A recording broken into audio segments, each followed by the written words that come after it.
Olá, pessoal, boa noite. Sejam todos e todas bem-vindas. Gratidão pela presença de quem já está entrando aqui nessa live de hoje.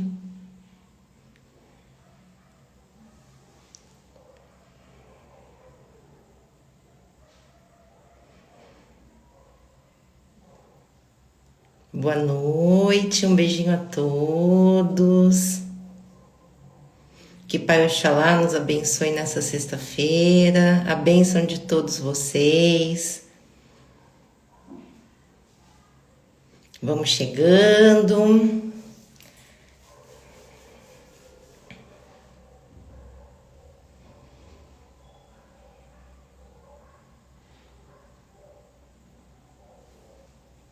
Obrigada, Ju.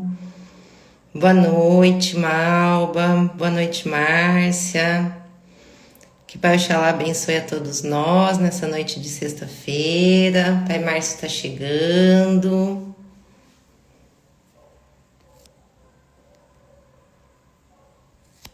Deixa eu adicionar ele aqui.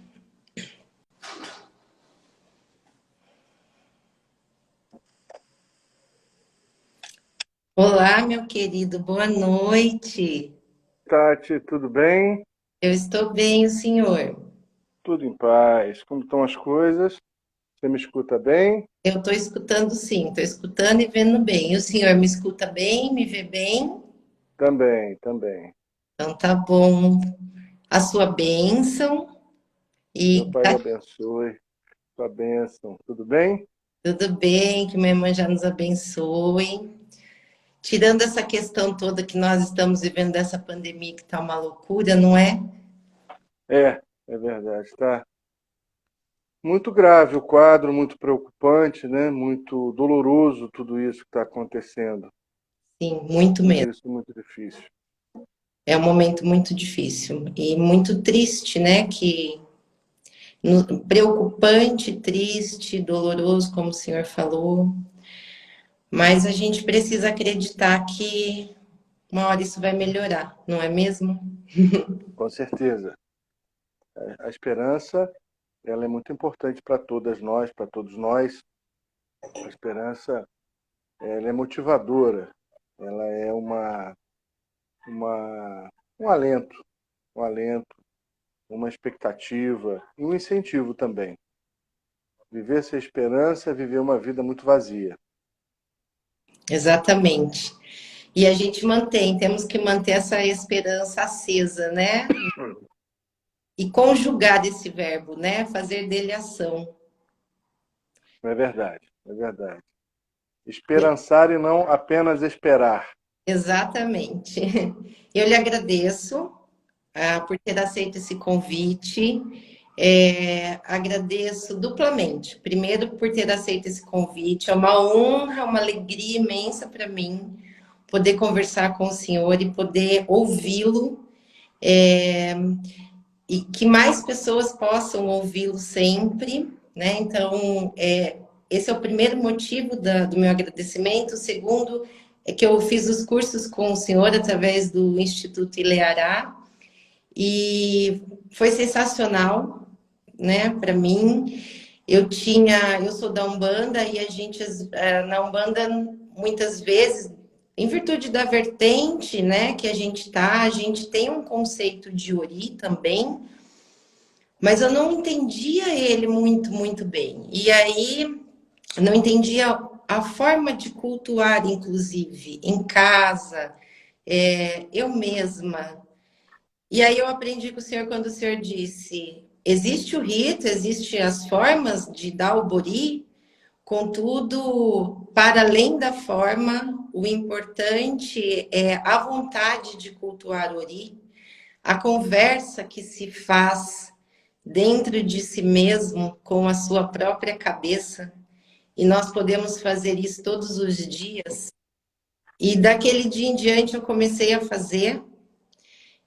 E eu digo para o senhor que hoje, diante de tudo isso que a gente está vivendo e que muda, né, a forma da gente viver, da gente se relacionar e a forma, inclusive, da gente poder trabalhar e ter o nosso sustento, Eu todos os dias acordo e já saúdo o meu Uri, já chamo por ele e já converso com ele e peço que ele, né, sempre me auxilie. E eu digo para o Senhor que a tranquilidade é uma coisa que passou a fazer uma constante na minha vida.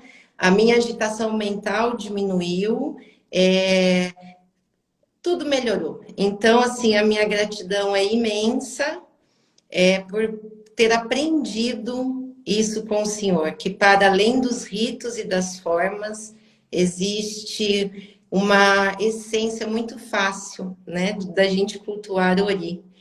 E fiz esse convite ao Senhor para que mais pessoas possam aprender, né, sobre isso. E antes da gente começar, eu peço licença para apresentar aqui o Senhor para quem não lhe conhece, né? É, Márcio de Jagum é babalorixá, é escritor, advogado, professor de cultura, filosofia, idioma iorubá. Tem vários livros publicados, dentre eles, vou pegar aqui o meu, Ori, A Cabeça com Divindade. Gente, esse livro é sensacional. Leiam, estudem. Tem também o livro Eu É, a Chave do Portal, que é maravilhoso. Eu sou uma encantada das ervas e é sensacional. E agora tem um livro que foi recém-lançado, não é isso? Que é a Candomblé em Tempos de Crise? Isso. Esse livro saiu, foi publicado em 2020, foi lançado em agosto. Esse aqui, o Candomblé em Tempos de Crise.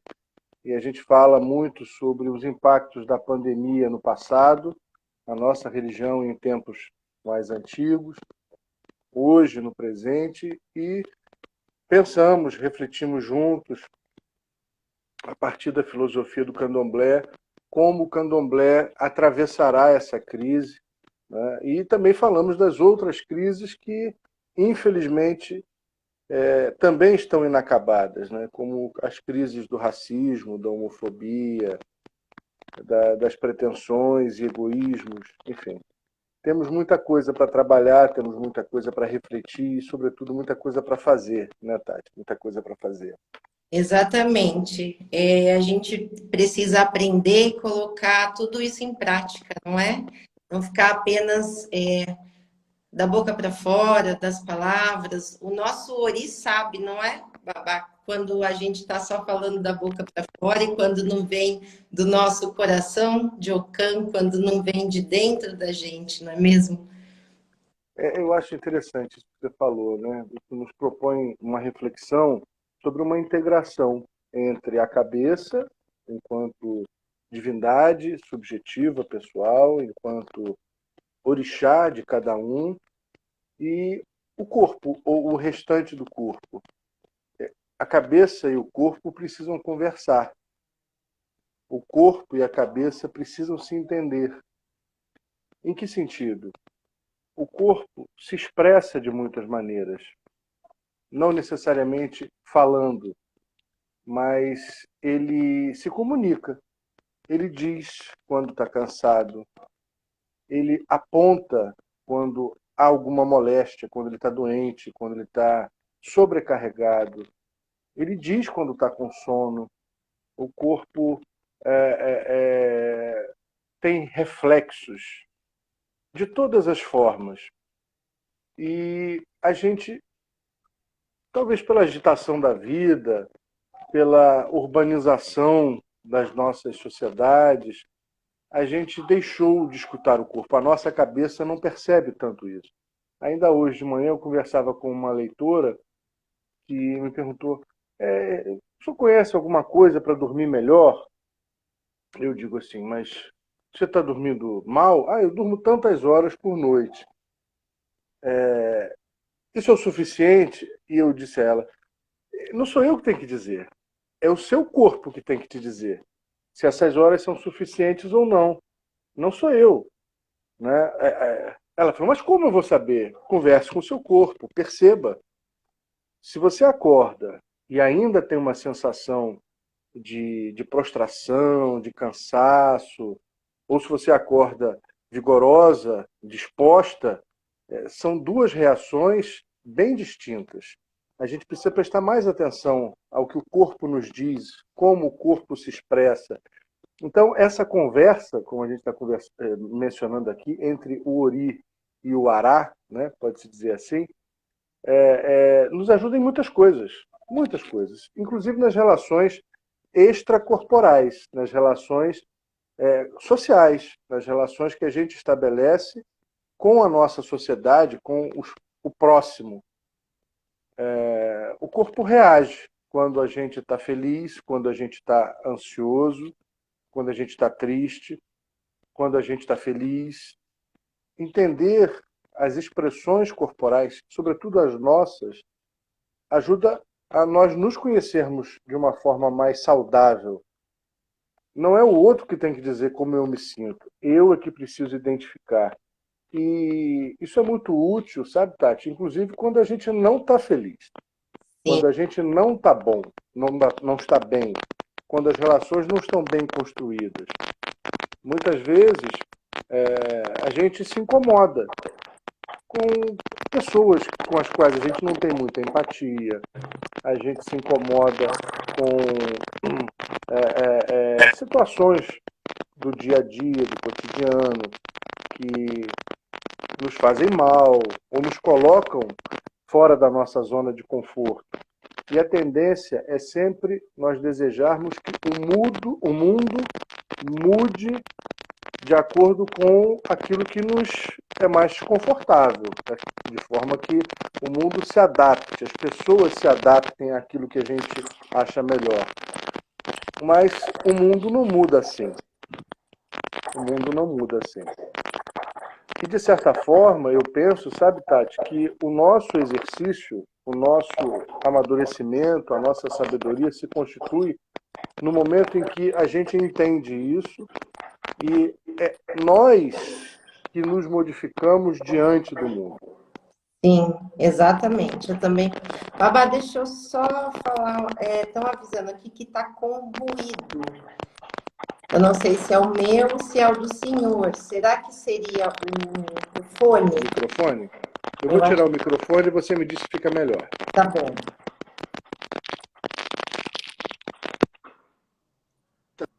Melhorou. Melhorou? Melhorou. Agora. O microfone resolve o problema. O microfone geralmente dá um probleminha.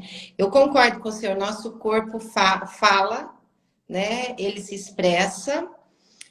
E a gente tem que perceber, a gente tem que olhar para ele. E eu acredito que o nosso Ori traga as respostas, inclusive, né? O senhor falando de sono, foi interessante que essa semana estava com o filho de fé internado em virtude da Covid e eu fiquei muito preocupada. E à noite eu não conseguia dormir. E no outro dia a gente tinha trabalho para fazer, e aí eu disse, bom, preciso parar agora e conversar com o meu Ori. E aí eu conversei, disse ao meu Ori, me acalme, me ajude, me traga tranquilidade, eu preciso descansar, me ajude a dormir. Eu não posso fazer nada agora no meio da madrugada, e amanhã, com disposição, eu poderei, né, fazer as oferendas que eu preciso, conversar com os guias espirituais que eu preciso. E foi incrível. Não deu minutos, assim, não foram 5 minutos e eu dormi. Então, como é poderoso, não é? E aí, eu começo aqui falando o seguinte, a gente tem Iemanjá, Oxóssi, Obaluayê, Yansan, e a gente precisa entender que todos esses orixás, eles são coletivos, certo? Iemanjá não pertence a mim, né? Oxóssi não pertence a mim, muitos outros são filhos de Iemanjá, são filhos de Oxóssi, então a gente faz parte da família de Iemanjá, a gente faz parte da família de Oxóssi, a gente faz parte da família de Obaluayê, a gente faz parte da família de cada um, né? A gente forma um grande corpo coletivo ali, uma irmandade. Contudo, Ori, que é um orixá, é individual, né? Ele é único, ele é personalíssimo. Como funciona? Como é isso? Babá? Explica pra gente. Essa é uma leitura muito interessante, né? Como você disse muito bem, os orixás são divindades múltiplas, divindades que têm muitos filhos, mundo afora. Mas o seu ori só tem a você, o meu ori só tem a mim. Isso nos ajuda a compreender por que essas manifestações dos orixás se processam de formas tão diversas nas pessoas. A Iemanjá que aparece em A não é exatamente como a Iemanjá que aparece em B. Por quê? Porque o ori dessas pessoas é um filtro. O ori dessas pessoas é um diferencial. É como se nós tivéssemos a mesma água, a mesma essência, em recipientes diferentes. Se as garrafas são de cores diferentes, se elas são de formatos diferentes, essa essência se molda diversamente. Assim, eu compreendo os orixás nas diversas cabeças. A mesma essência originária, mas adaptada aos recipientes, aos corpos de cada um. Isso é muito bonito, né? Porque, como você mencionou, os orixás não são nossos. Eles não são nossos. Nós é que fazemos parte desse conjunto. Nós é que integramos essa massa primordial. Aliás, eu trato disso no livro, no Ori, a Cabeça como Divindade. A gente fala muito pouco do nosso Deus. O vocábulo Deus, ele é genérico. Pode ser até, e eu acredito nisso, que seja uma única essência, mas não há dúvida. Ela é percebida, essa essência é percebida de formas diferentes pelas sociedades, pelas etnias, nas eras, nas regiões. Então, quando a gente se refere a Deus, de que Deus, ou de que perspectiva de Deus nós estamos falando? Não sou um teólogo da matriz judaico-cristã, mas posso afirmar que o próprio Deus descrito no Velho Testamento é diferente do Deus descrito no Novo Testamento. Isso para falar de uma outra matriz. Então, entender o nosso Deus é muito importante. E eu diria que a base, a estrutura da nossa teologia, a estrutura da nossa filosofia, da filosofia iorubá, está contida no mito da Gênese, no mito da criação, na cosmogonia iorubá.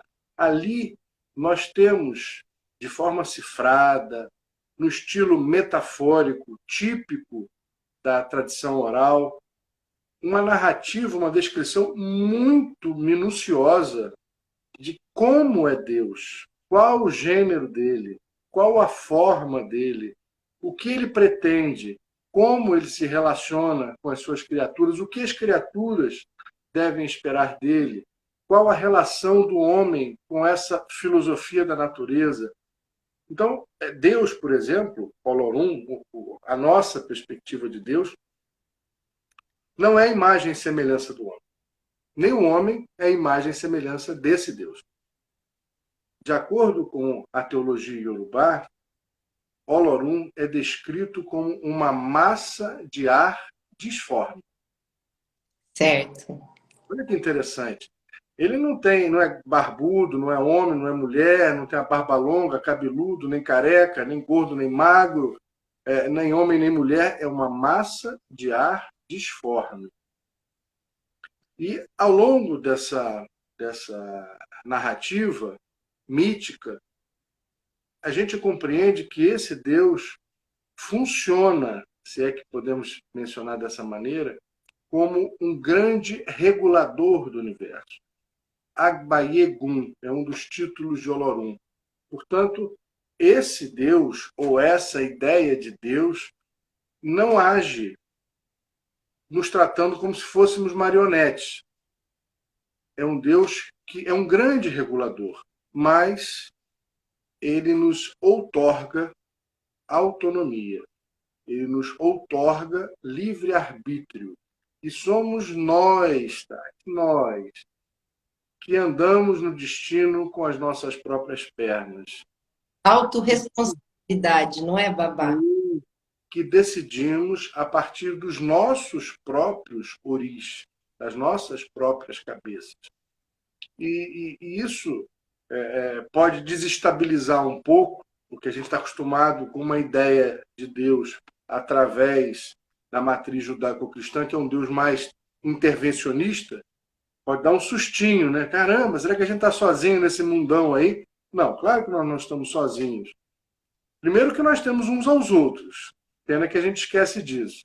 Segundo que, embora esse Deus não seja intervencionista, esse Agbayegum, ele também nos legou, ele também nos ofertou, nos possibilitou a intervenção dessas divindades intermediárias, que são os orixás. Não estamos sozinhos no meio da pandemia, não. Sim, exatamente. E o melhor ebó que a gente pode entregar para Deus, para o Olorum, é o nosso bom caráter, não é, Babá? Isso é muito bonito, né, Tati? Isso é muito bonito. Nunca foi erguido um templo ao Olorum. Jamais. Nem na matriz africana, não tem uma reza dedicada especificamente ao Criador. Não tem nenhuma oferenda que se faça ao Olorum, a não ser as nossas boas atitudes, o nosso bom caráter. Então, a gente aprende com isso que os melhores e mais relevantes ebós, as oferendas que atingem uma altura mais extraordinária, não tem forma, tem gestos, tem atitudes. Isso é muito libertador. É evidente que as nossas religiões, a nossa religião, o candomblé, a umbanda, estão alicerçadas em muitas liturgias. Eu não estou menosprezando nem dispensando isso em absoluto, em absoluto. Sim. Mas, sobretudo nesse momento que a gente está vivendo, em que muitas aglomerações, as aglomerações não são possíveis, né? Em que muitos de nós estão afastados das suas casas, muitas casas não estão funcionando por N razões, né? É importante a gente lembrar que os nossos ancestrais viveram situações, inclusive de pandemia, Sim. viveram situações de tirania, viveram situações de proibições, não tinham também seus espaços, seus templos, não tinham a liberdade de cultuar nem de professar a sua fé. E como então eles fizeram? De uma maneira muito eficiente. Eles reencontraram os seus orixás aqui porque eles os reconheceram na natureza. A terra podia ter uma cor diferente, uma consistência outra, mas era a mesma terra de Omolu, de Oxóssi, de Ogum. Os rios podiam ter colorações distintas, mais ou menos caudalosos, mais ou menos tortuosos, mas eram compostos de água que passava e que refrescava, e que lavava, e que abastecia. Eles encontraram Oxum. Sim. Né? A Maria que cura, não é, meu pai? E assim sucessivamente. Então, este é o momento que nós precisamos reencontrar os nossos deuses, reencontrá-los. Não apenas nos nossos templos, não que eles sejam dispensáveis, eles são muito importantes, eles são nossos espaços de resistência, de memória.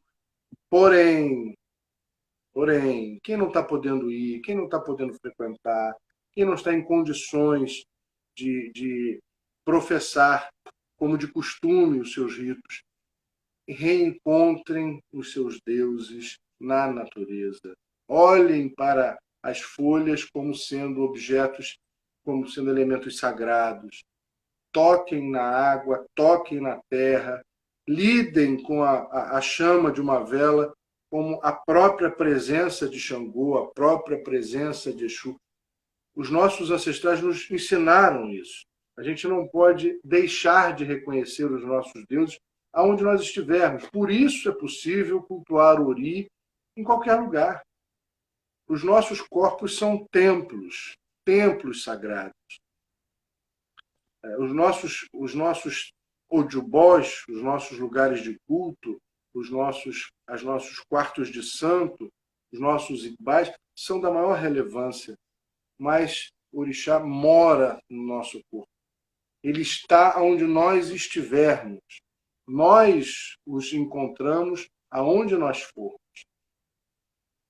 Então, nos momentos de dor, de angústia, de alegria também, por que não dizer? Né? Celebrar os deuses, celebrar os nossos ancestrais é um ato de alegria, de vibração, de positividade. Quantas vezes a gente canta, lembra daquele ponto e sente a vibração dos nossos guias e protetores, né? Sente a vibração dos nossos orixás. Sim, Eles estão...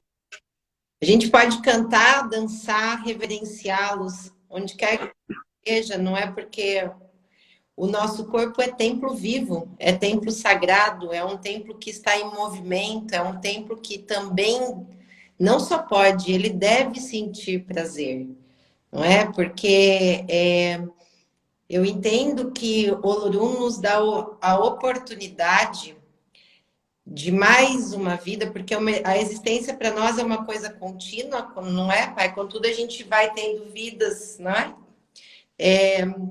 Sucessivas ali. E ele nos dá essa oportunidade de sermos felizes e vivermos em abundância e sermos saudáveis. A gente que complica um pouquinho tudo isso, não é? Sabe, Tati, o nosso corpo, né, o ará, o corpo humano, ele recebe saudações. Olha que interessante, né? Tem louvações, oriquis, louvações ao corpo. E aí, todas as partes do corpo são reverenciadas liturgicamente. A palma das mãos, a sola dos pés, a cabeça, a ancestralidade feminina, a ancestralidade masculina, a energia de Exu, o pênis, a vagina, não são lugares de pecado. Na nossa perspectiva religiosa, não existe o pecado. Então, essa louvação chama-se Ibá, saudação, saudação ao corpo. Ela cita todas as partes do nosso corpo, inclusive a genitália. E é importante a gente observar que, por mais que nós vivamos numa cultura que é muito referenciada pelos princípios judaico-cristãos, a nossa religiosidade nos oferece um olhar sobre o corpo diferente. Eu não estou querendo dizer que a nossa religião não tem ética, que a nossa religião não tem moral. Claro que tem. Claro que os nossos ancestrais, que os nossos mais velhos sempre nos deram referências de boa conduta, de bom caráter, de prezar e zelar pela sociedade. Evidente que sim. Só que aquela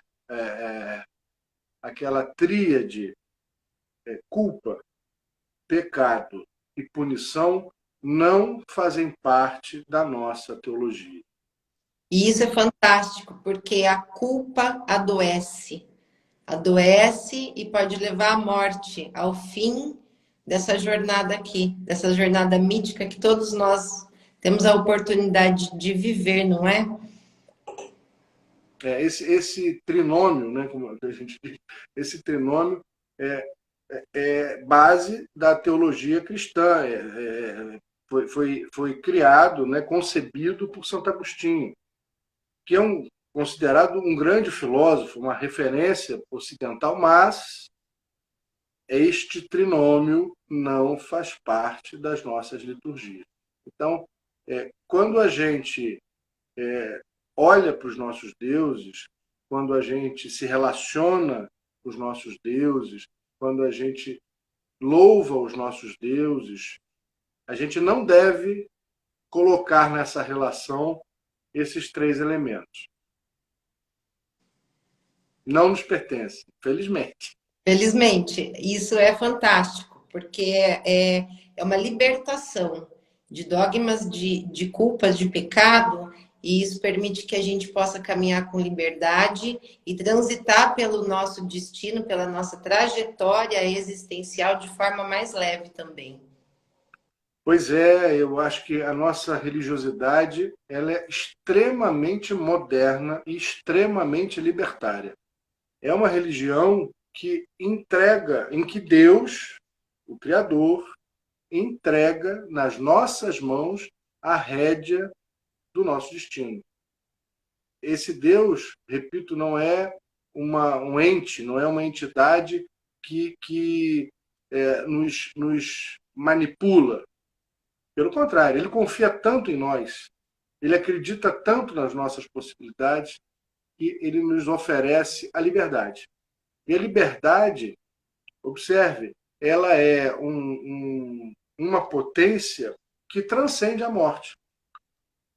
A liberdade, ela atravessa a vida e ela percorre a morte. Essa ideia de morte enquanto fim não se aplica à relação que nós temos com os nossos não vivos. Eu vou chamar de não vivos, não vou chamar de mortos. A gente os escuta, a gente os vê, a gente os sente, a gente dança com eles, Exato, a a gente gente, com eles. a gente ouve os seus conselhos, né? A gente se reúne com eles. Então, eles permanecem conosco, ainda que numa dimensão diferente. Portanto, a semântica, o significado da morte enquanto encerramento da existência não nos pertence. E isso é fantástico, porque tira, nos auxilia a tirar esse peso, né?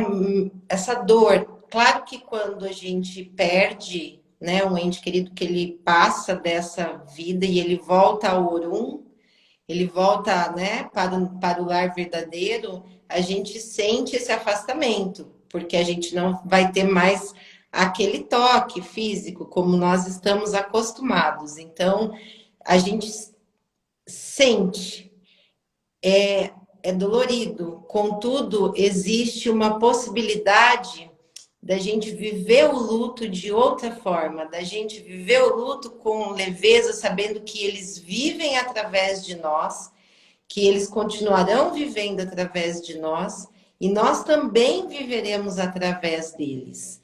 E que a gente pode continuar se relacionando da forma como eles eram aqui, não é mesmo? Sem dúvida, sem dúvida. Muito bonito isso que você falou. Óbvio que a gente sente a ausência física. Óbvio que a gente se entristece quando os nossos entes queridos não estão mais no nosso convívio direto, vamos dizer assim. Evidente que sim. Mas eu tento sempre ter nesses momentos e proponho sempre a pessoas que vivem esse momento do luto buscar, buscar serenidade. E a serenidade passa pela convicção de que os nossos entes, os nossos amigos, os nossos familiares continuam existindo numa outra dimensão, estão seguindo um trajeto, um percurso. Isso pode nos confortar, isso pode nos ajudar a encontrar essa serenidade, a manter, como falamos logo no início da conversa, esperança. Esperança. E o Ori nos segue na vida e nos segue quando a gente volta ao Orum. É o único que está sempre com a gente. Por quê, Babá? Para os iorubais, existem duas dimensões da cabeça, dois olhares e duas possibilidades de Ori. Ori-Odê, que é a caixa craniana, a parte física de Ori, e Ori-Inu, que é a essência, a nossa própria personalidade, a nossa própria própria alma, pode-se chamar assim. Quando Oriodê morre com o corpo, é Ori-Inu que retorna ao Orum. No ritual do Axixê, que é um rito fúnebre, da tradição do Candomblé Nagô, perdão, a cada dia do ritual, a gente informa a cabeça. Primeiro dia do Axixê. No dia seguinte, informa a cabeça do morto. Segundo dia do Axixê. Terceiro dia do Axixê. Para que esta cabeça compreenda que está numa outra dimensão. Para que esta cabeça prossiga em outra direção. E para que a comunidade também absorva essa realidade. E ao longo do período desse ritual fúnebre, nós louvamos os orixás, louvamos os ancestrais, a comunidade toda vive o seu luto e, na conclusão, no dia do chamado arremate, tem uma festa. Uma festa com as comidas que o morto gostava, uma festa, uma celebração entre os vivos e os mortos para comemorar, não mais em lutar, mas ali comemorar a nova etapa que se inicia para eles, os que partiram, e a nossa sequência de vida enquanto aqui ainda no Aie. Então é momento de celebração. E nesse período todo nos vestimos de branco, porque o branco, a chofunfum, a roupa branca, para nós é uma roupa de luto, é a roupa de Oxalá. Oxalá, entre as suas regências, ou na regência principal, conduz o início e o final de todos os ciclos. Razão pela qual a gente se veste de branco quando começa na nossa religião, o Abiã se veste de branco, e no Axixê todos nós também nos vestimos de branco. No início e no final dos ciclos, a cor de Oxalá, a cor das transições, do início e do final de todos os ciclos. Perguntado aqui, quantos dias dura o Axixê? Varia de tradição para tradição, varia de acordo com a relevância daquele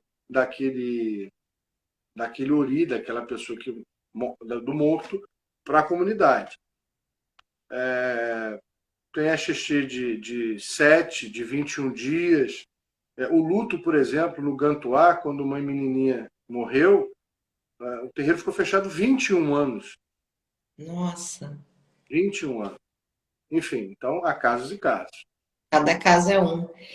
E eu queria que o senhor falasse um pouquinho para gente por que Ori, Orixá Ori, que é essa nossa personalidade, essa nossa essência, tudo aquilo que nós já vivemos durante a nossa existência, que pode ser milenar, não é? Podemos ter uma existência milenar e tudo está registrado no nosso Ori, nessa parte, nesse orixá, nessa divindade que é pessoal.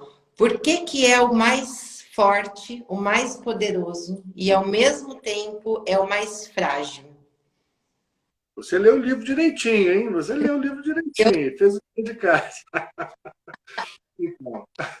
Então, para os iorubais, nós temos uma única existência, entremeada por várias vidas. Esses ciclos reencarnatórios, eles chamam de Atunwa, ciclos de vida. Certo. E o propósito desses ciclos de vida? O objetivo é que a cada um desses ciclos a gente consiga alcançar virtudes. Perfeição, não. A perfeição não nos pertence. A perfeição é do Criador. Mas nós devemos lograr alcançar as virtudes. Portanto, toda a logística da nossa vida, a escolha do nosso destino, é deliberadamente feita por nós com esta pretensão. A minha compleição física, o meu grupo familiar, O meu desempenho social, profissional, religioso, de certa forma, são importantes, de certa forma, compõem este objetivo maior, que é alcançar, aprender a ter certas virtudes. Então, a cada novo ciclo de vida, a gente vai acumulando um pouco mais de experiência, mais, como se diz, mais horas de voo, né? Essas horas de voo. E isso não é desperdiçado, isso não é jogado fora. Isso fica literalmente registrado, conservado dentro do nosso Ori Inu, num compartimento chamado Ipori, que eu costumo similarizar uma caixa preta do avião, né? Aquela caixa preta que é o chamado registro de voo, onde todas as informações estão ali guardadas. Portanto, a cada uma dessas novas vidas, a gente vai aumentando essa experiência, a gente vai angariando mais virtude, a gente vai aprendendo mais e melhor a conviver conosco, a conviver nos meios onde a gente está inserido. É isso. Eu outro dia ouvi uma comparação do Baba Sidney e eu achei bem didática que ele comparou o nosso Ori a um rio. Então, esse rio, ele tá ali forte, poderoso, contudo, ele interage com o meio, ele interage com o meio que o cerca e se a gente desmata o entorno do rio, esse rio sofre. Se a gente polui esse rio fica sujo e a vida em torno ou dentro desse rio pode ser afetada, inclusive morrer. Se quando há chuva, esse rio se abastece. Então ele diz assim é o nosso Ori, né? A gente alimenta a nossa cabeça. Então a gente precisa sempre observar como a gente está alimentando a nossa cabeça. São bons pensamentos, boas palavras, bons sentimentos, o que você está lendo, o que você está vendo, como você está interagindo com o mundo, quem você permite que vá se banhar no seu rio. Então, as relações que nós tomamos também elas são extremamente importantes porque elas nos afetam diretamente. Então, como a gente vai permitir que qualquer um entre e se banhe nesse nosso rio Ori, que se lave e largue a sua sujeira ali? Então, o nosso Ori, ele se contamina. E ao mesmo tempo que ele pode ser límpido, forte, abundante, produtivo de vida, um grande útero, né? Acho que o nome Ipori também está ligado a útero, não é isso, Babá?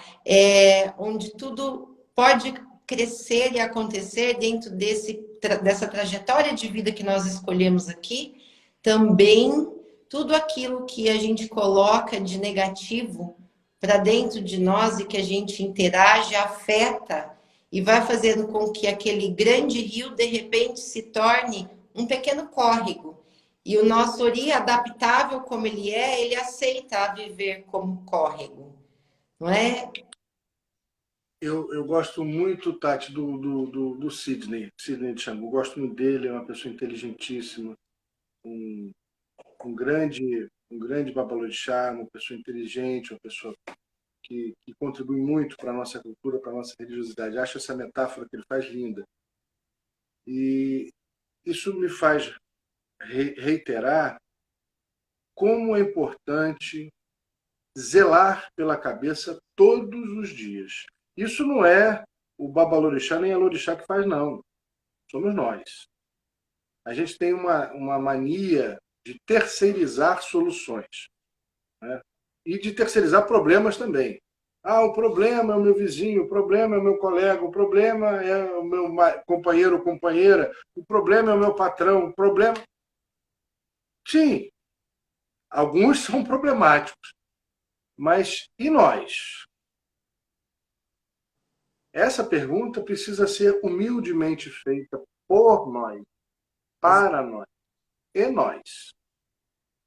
Será que nós somos exatamente esses modelos, esses exemplos de flores perfumosas, sem espinhos, que só oferecem? Ou será que nós também agredimos, nos desmedimos, nos descontrolamos? Então, são reflexões que cada um deve fazer. E as soluções também estão em nós.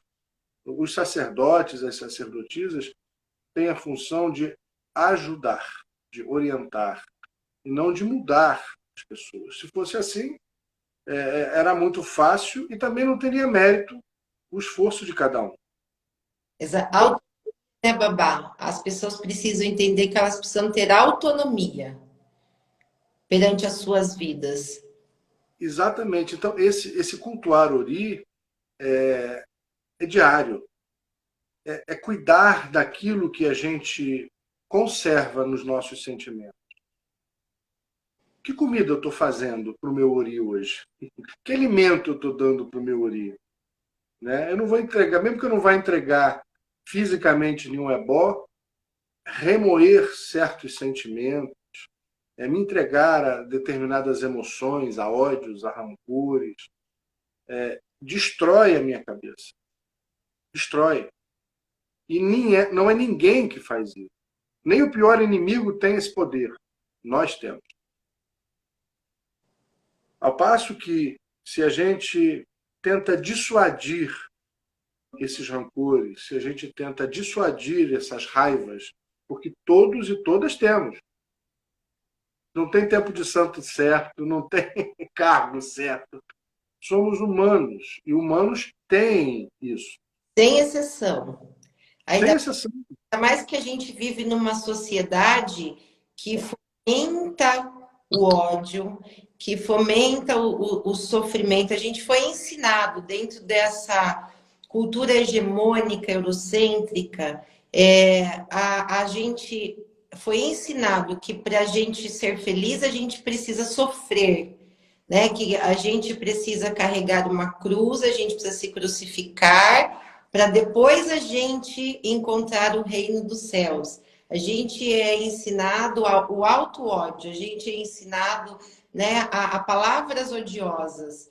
E é muito, eu entendo que é muito difícil a gente olhar diferente quando a gente está imerso nisso. E por Sem isso dúvida. é tão importante as falas dos terreiros saírem de dentro dos terreiros e virem para fora, porque a nossa linguagem e a nossa visão é de encantamento, é de uma grande encruzilhada, e a gente entende que a gente está aqui nesse mercado para trocar. E como o senhor colocou, para aprender virtudes, não para sermos perfeitos e nem para ficarmos sofrendo. É uma obrigação ancestral a gente ser feliz, não é, Babá? Os yorubais citam que existem 9 céus. 9 Orun, Messan Orun. 4 acima da terra, 4 abaixo da terra e Aie, nosso mundo, também é um céu. Então, essa perspectiva de felicidade, de alegria, de contentamento, não estão reservadas para outros espaços. Elas devem ser buscadas aqui mesmo. Que bom, aqui. Aqui é lugar de ser feliz. Como aqui também é lugar de aprender, como aqui também é lugar de exercitar, como aqui também é lugar de aprender e de ensinar. Não é uma passagem apenas de dor e sofrimento.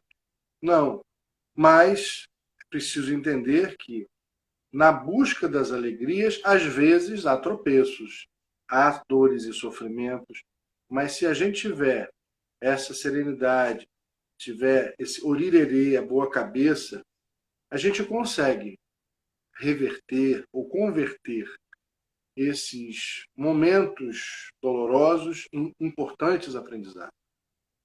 E é exatamente no momento da crise que isso precisa ser lembrado. Por isso a cabeça tem que estar cuidada. Não é para evitar que o problema aconteça. Às vezes as pessoas criam uma fantasia. Ah, eu estou em dia com o meu orixá, por que aconteceu isso na minha vida? Não tem que estar em dia, não é carnê da felicidade, não é carnê do baú da felicidade, cuidar de orixá. Né? Não é isso. Não tem pacto. O propósito não é esse. Todo mundo que é iniciado vai dar topada, vai brigar com a mulher, com o marido, às vezes vai ser mandado embora. A grande questão é, no momento da crise, como eu posso fazer a diferença? Como a relação com a minha divindade pode fazer diferença? Como o meu ori pode me ajudar a me conduzir exatamente no momento da crise? Por quê? Porque as crises são divinas. O que é o caos senão o próprio Exu? Exato. Né? O que é Exu senão a própria encruzilhada? Ou seja, o caos se reverte em possibilidades, nos encruzos, né? 4 caminhos diante de um único problema. A gente que tem que ter a serenidade de fazer a escolha ou as escolhas pelos caminhos mais apropriados. Então, muitas vezes, é do caos que vem a melhora. Daquilo que aparentemente nos desestabiliza, daquilo que aparentemente nos tira da zona de conforto, que nós damos as grandes guinadas na nossa vida. Eu creio nisso. E isso é entender Exu. Não adianta botar saia nova, não adianta matar bode, cabrito, se não entender isso. Exatamente. A gente não está isento, imune a problemas. Eles fazem parte da nossa existência e que bom, porque é com eles que a gente aprende. Aliás, a gente aprende com os problemas, a gente aprende muito mais com as pessoas difíceis do que com as pessoas com as quais a gente tem, às vezes, mais empatia. Né? Às vezes a gente aprende as lições mais difíceis, exatamente com as pessoas com as quais a gente tem menos simpatia ou menos concordância. Mas nada nessa logística de vida, nada nesse percurso do destino é em vão, porque nós estamos buscando as virtudes. Exatamente. E deixa eu lhe fazer uma pergunta. Como a gente, e eu acho e vejo na minha vida isso possível, mas lhe pergunto, cultuar Ori nos ajuda a realizar e encontrar o nosso propósito de vida? Eu não tenho dúvida. Às vezes, a gente tropeça nos pedidos. Nós somos muito criativos nos pedidos, né? Muito criativos, muito criativos. Somos criativos.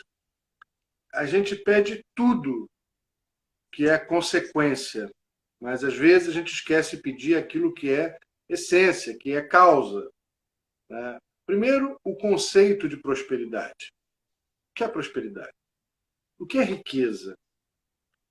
Não podemos esquecer que nessa nossa cultura oral, de matriz africana, tão metafórica, tão lúdica, as coisas não devem ser entendidas ao pé da letra. Então, quando Obará, o Odu mais sortudo, como as pessoas gostam de dizer, abriu as abóboras, encontrou a riqueza, de que riqueza nós estamos falando? Exatamente. O que é essa riqueza, não é? Que riqueza é essa? Né? Eu, modestamente, acho que esta riqueza da qual fala o Odu, Obará, é a riqueza da virtude, porque ele só enriqueceu porque ele foi obediente, porque ele foi generoso, porque ele foi respeitoso, porque ele foi acolhedor. E essa virtude, ou essas virtudes, ele encontrou como riquezas dentro da sua casa. Eu não sei necessariamente se ele é o mais rico monetariamente falando, pecuniariamente falando. Eu não sei. Nunca vi a conta bancária nem o extrato do Abará. Mas tudo indica, tomara que ele tenha ficado rico, né? Mas acho que essa riqueza tem ou pode ter outras conotações. Então, o que é prosperidade? Essa é a primeira pergunta. Tem pessoas que conseguem ser muito prósperas com uma vida relativamente modesta e outros, com uma vida abastada, não encontram essa prosperidade. A prosperidade, ela é consequente do equilíbrio. A busca da nossa religiosidade, a busca da celebração dos orixás é para encontrar esse equilíbrio, para a gente equilibrar essa água que mora em você, essa terra que existe em mim. Eu preciso equilibrar, para que essa terra não me soterre, mas me estruture. Para que essa água não me afogue, mas me refresque. Então, esse é o objetivo do equilíbrio. Com esse equilíbrio, nós conseguimos encontrar prosperidade. Nós conseguimos ter discernimento para as melhores escolhas que vão impactar positivamente na nossa saúde, que vão impactar positivamente nas nossas relações amorosas, que vão impactar positivamente na nossa posição ou nas nossas reações, ações e reações no ambiente de trabalho ou do estudo, enfim. Então, não tem nada pronto. Não tem pacote pronto nesse negócio. A gente não está numa quitanda em que a gente bota lá um alguidar com farofa e pega uma retribuição. Essa teoria da prosperidade, ela precisa ser revista. Exatamente. Ah, eu dei obrigação, que a minha obrigação estava atrasada. Aliás, eu já não gosto dessa palavra. Obrigação. E troço, né, torturante, né? Eu proponho sempre, eu proponho renovação de votos. Eu acho mais leve, acho mais bonitinho. Renovação de votos. De tempos em tempos, a gente renova esses votos. A gente relembra o nosso estado permanente de iniciados, de IAUs. É importante, é pedagógico para a gente relembrar que nós somos e seremos sempre IAUs. Com mais ou menos tempo de iniciação, mas seremos sempre. Relembrar solidariedade, relembrar humildade, relembrar hierarquia, relembrar dedicação à casa, relembrar que a mão não cai varrendo, que ensaboar um prato, que lavar um banheiro, tudo que se possa fazer é importante. Tudo isso é papel nosso dia hoje, de todos nós. Não tem tarefas mais elevadas ou menos elevadas. As tarefas, as funções são importantes. Cargo, oiê, não nos distingue, nos responsabiliza. A diferença não é, sou eu que faço, que eu sou mais importante. Não. Todas precisamos fazer. O cargo nos responsabiliza. Mas a função, o trabalho é que é o mais importante. Não sou eu. Eu vou passar. Sim. Eu vou embora. Mas o trabalho precisa ser feito. Então não sou eu que importo. É o trabalho que é o mais importante. Exatamente. Eu penso como o senhor também. É, e dignifica a gente, e nos dá pé no chão, e nos obriga, a gente falando da palavra que a gente não gosta, mas faz com que a gente olhe para o tamanho da nossa vaidade, inclusive. Como está a nossa vaidade, não é? Como está o nosso comportamento perante aquele corpo coletivo, né? E junto com aquele corpo, porque a gente não está ali sozinho, ninguém está ali sozinho. É. Uma das regências de Exu é a vaidade. É a ambição. E tudo que Exu nos oferece é ambíguo, é dicotômico. Eu penso, repenso, proponho sempre também reflexões.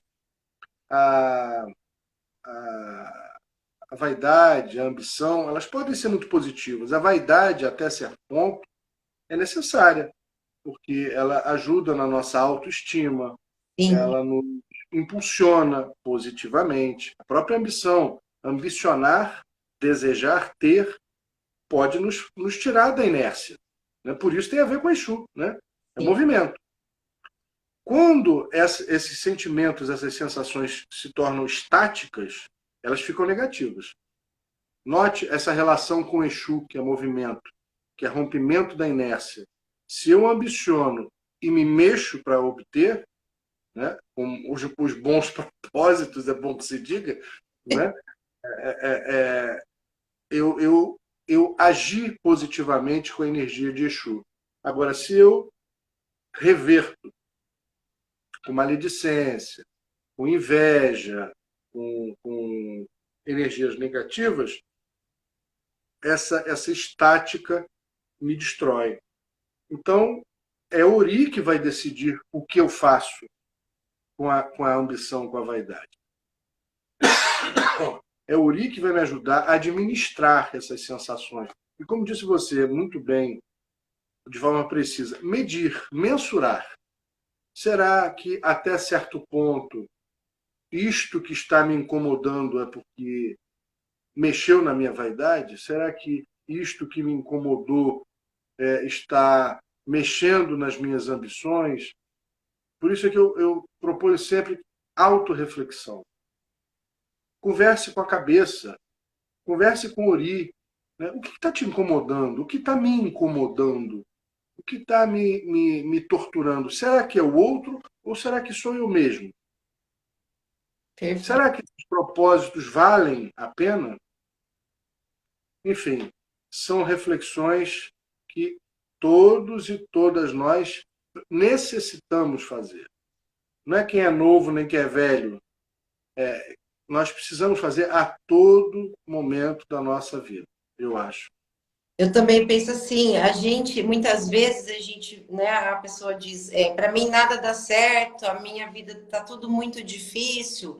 Ok, tem momentos que a gente sabe que isso acontece, a gente já falou, o senhor já colocou isso, os desafios fazem parte, e é através da dor que a gente cresce.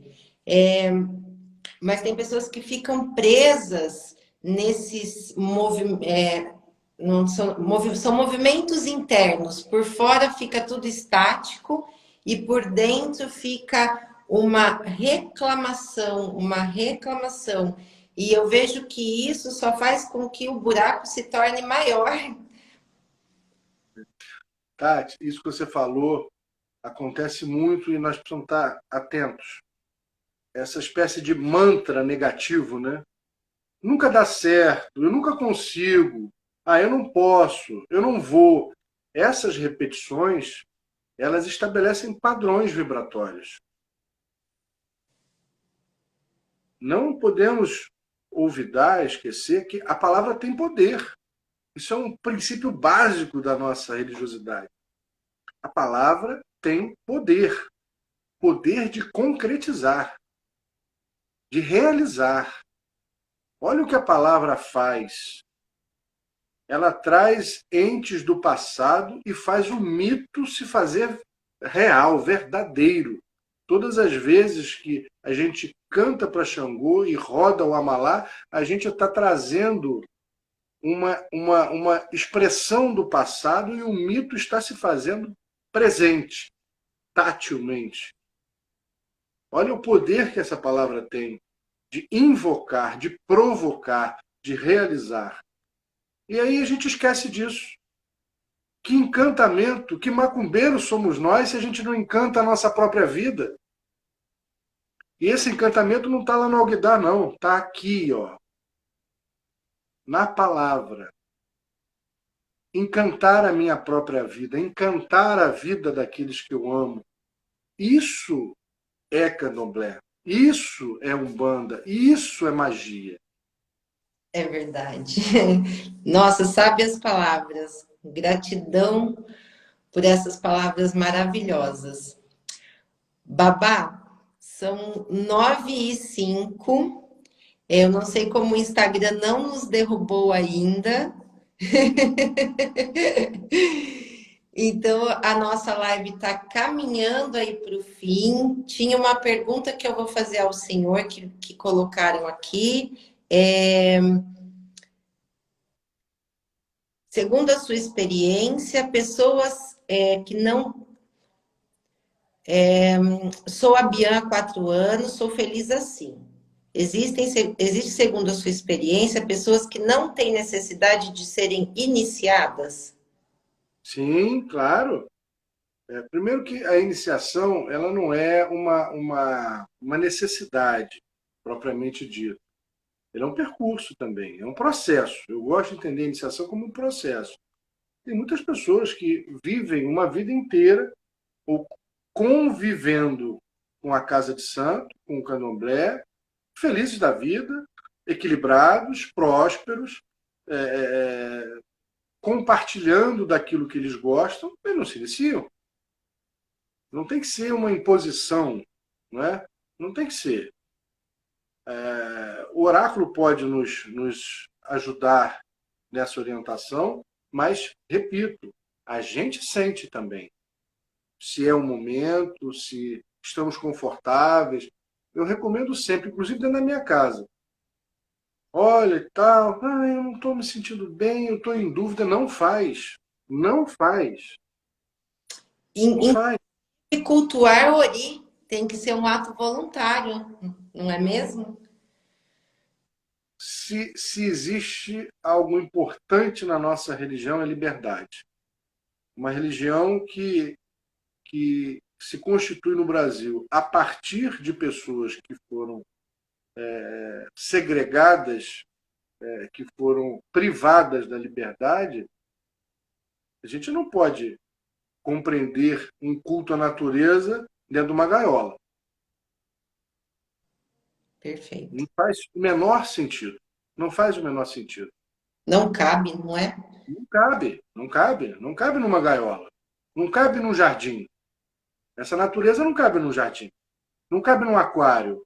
Não cabe. Né? A gente cultua a natureza. Natureza é liberdade. Administrar essa liberdade, organizar essa liberdade, são tarefas socioregulatórias. Socioregulatórias. Mas os sentimentos mais puros de conexão, eles sempre estarão atrelados à liberdade. Perfeito. Penso eu. Tem uma pergunta aqui. O que o senhor acha de cultuar Ori na Umbanda? Olha, eu não sou sacerdote de Umbanda. Eu respeito muito a Umbanda, respeito tanto que não dou pitaco. Só quem sabe, só quem entende pode falar, né? Então, eu acho que a Umbanda e o Candomblé são irmãos, de pai e mãe e parteira. Né? E como bons irmãos, cresceram, adquiriram personalidades diferentes, criaram seus filhos e criam seus filhos com os seus princípios e se encontram para almoçar no domingo. Está tudo certo. Há entre esses irmãos muitas similaridades, né? Mas há também valores distintos, como em qualquer ou em quaisquer famílias.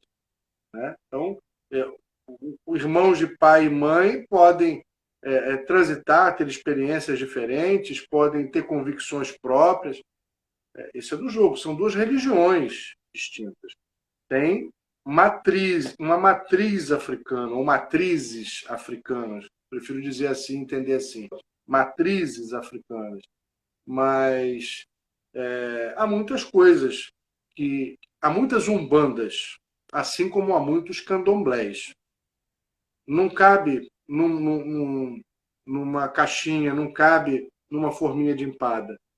Todas as vezes que eu me refiro ao candomblé, eu estou muito cuidado, né? Porque eu professo uma vertente, eu estudo uma vertente, mas talvez o mais adequado fosse nós nos referirmos sempre aos candomblés e também às umbandas. Então, em algumas umbandas, não faz sentido cultuar Ori, pelo menos não com esses ritos, mas em outras sim. Sim, exatamente. Eu acho que tanto as umbandas como os candomblés, eles são um universo, é um universo plural tudo isso. E vai ter não só aquilo que a tradição traz, aquilo que vem antes, aquilo, mas também aquela casa, né? Como as coisas ocorrem dentro daquela casa. E eu costumo dizer assim que na cozinha alheia, a gente não mete a colher nem o tempero, né? Cada cozinha tem o seu tempero, cada cozinha mexe a sua colher de pau de uma maneira. Então, eu acho que a gente sempre tem que olhar para tudo com muito respeito e a gente pode se unir pelas semelhanças, né? Se unir por aquilo que é próximo, se unir por aquilo que faz com que todos nós possamos caminhar e viver melhor aqui, né? Estabelecendo trocas positivas, assim como o Exu nos ensina. O que é que a gente veio trocar aqui? Né? Tanto a gente pode trocar, porque a gente vai entrar, às vezes, em desalinhamento ou desgastes por pequenas diferenças. Pois é, Tati, nós temos muitas diversidades, muitas. Mas penso que se nós conseguirmos um dia juntar todo mundo e estabelecermos 4, 5 prioridades conjuntas, 5 objetivos comuns, acho que a gente dá um passo importantíssimo de fortalecimento, de união, de solidariedade. Não adianta a gente discutir, debater essas diferenças. Essas são intimidades. Eu penso assim. Concordo. Intimidades de culto, intimidades dogmáticas, intimidades de convencimento, de administração. Mas o que nos integra? É nisso que a gente tem que pensar, sobretudo. Né? Ainda mais neste momento em que a gente está vivendo. Por todas as questões, por todos os motivos. A gente precisa pensar naquilo que nos ajuda a convergir. E esse respeito, essa tolerância, ela precisa ser praticada dentro da nossa casa, dentro dos nossos ritos, das nossas religiões. A gente fala e sofre muito com a intolerância interreligiosa, né? Mas a intolerância intrarreligiosa também acontece. E muito, infelizmente. É um aprendizado interno. Somos todos seres humanos, né? Estamos todos em construção. E a gente traz essas bagagens para dentro, né? Os terreiros são recortes da nossa sociedade. E a gente não tem como se furtar disso, mas tem como a gente aprender. Tem como a gente aprender, entender e praticar diferente. E eu acredito que é feita uma onda, né? Vai seguindo adiante, isso vai sendo repassado.